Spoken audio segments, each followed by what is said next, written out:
So, can we just take a minute to take a step back and just really examine the fact that Sword Art Online may be like the current most brutal thing this season? And don't get it mistaken, I mean, the latest Danmachi episode had some pretty intense moments, depending on how you look at it, Dawn to Dawn.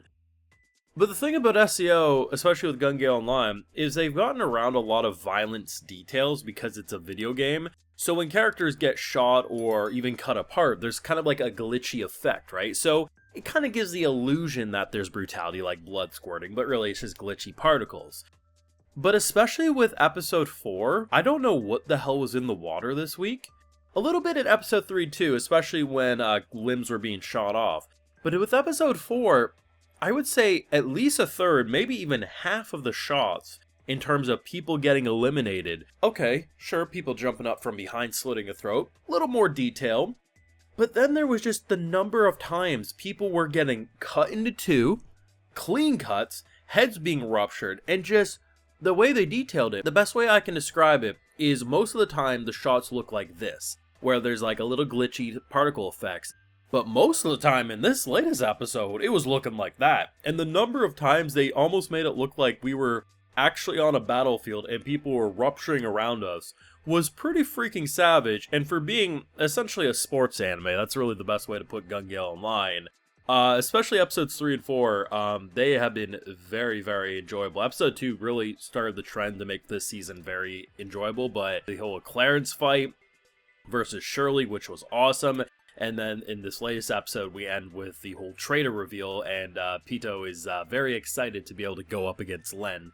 Very good stuff. Now, of course, I have full live reactions over on Patreon. If you want to see my full and good thoughts on any of these SAO greatness, it's over there exclusively. So I watched episode 3 and 4 today, and damn, they were enjoyable. And it's very fun, especially with, like, I'm seeing more and more people start looking at this show as, like, a sports anime rather than, like, oh, where's the characterization? Where's this, that, and the third? It's like, no, like, you're watching, it's like turning on Sunday Night Football. Like, that's really what it is at the end of the day.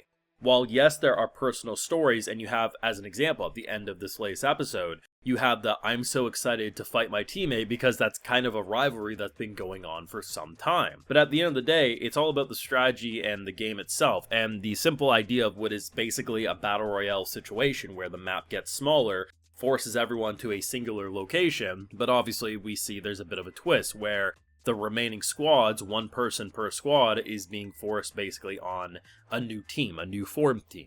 Personally, at first, I thought he was going to go with Len being removed because she was so terrified, but I mean, granted, what psychopath would love it the most to be having to shoot their own teammates? It's definitely her. The thing I liked really about episode 3 and 4, and I think what flexes the writing and the directing of Gungale Online so well, is that there was very little focus on our central crew the past 2 episodes. Now, a little bit more in episode 4 than it was in 3, but if you look at, say, episode 3, it was really just Clarence versus Shirley. That was the whole damn fight. But despite really not on a personal level being super connected to their characters, the fight was awesome. You have someone who modified their weaponry, because loves the sniper so much, but modifies bullets. So basically, upon impact, it's a one-shot KO for the most part because it ruptures and explodes. Granted, Clarence did end up surviving the leg being shot off, but still, like, you know, it's just really cool seeing that versus you have someone who's just a team killer. And if you've watched my latest Shangri-La Frontier video, you'll know I love team killing. It is hilarious. Little story time. Back in the day when I was in high school, I played a lot of Call of Duty with my friend Ryan at the time, and there was a mode in Call of Duty where you basically could shoot teammates and kill teammates, and headshots were one-shot KOs. So the fact what would happen is we'd start the match and we'd always shoot every single teammate. Now you could do this a couple of rounds before getting kicked, so you just had to be smart about it, and it was always funny hearing people on the mics get so mad because they got brutally killed by their teammates, as then we clutched the W. You can't trust a gamer who won't kill their own teammates. That's a cold hard fact. So the fact that Clarence is out here building this team, he has a buddy with him, and then he just starts killing everyone just for the thrill of it, is hilarious to me. And that's like the most gamer thing you can do. And then you have Shirley, who's like this is my prized possession, I don't want to modify, so I'll modify the bullets instead. Just really cool, and honestly, the kind of double suicide there was pretty great because ultimately she was gonna die, so grenade that shit, we both die instead. Episode 4, very enjoyable, but in a different way, where basically it was just, it, I don't know, like, the best way to describe it is, like, watching episode 4 makes me say, like, maybe I wouldn't want to play Gale Online.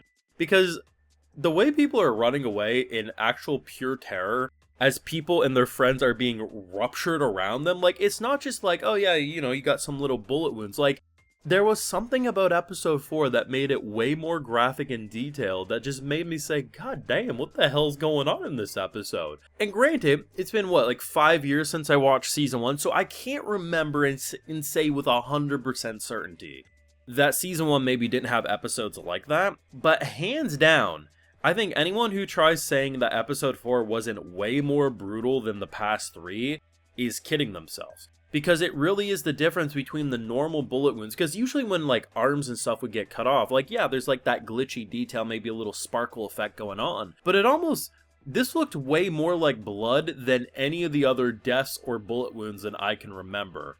And the twist at the end in terms of, because what I thought was going to happen was that, like, you know, one was going to get eliminated or something. I don't know, like, I was expecting there was going to be some crazy bullshit going on. I wasn't expecting someone to be physically removed from the team.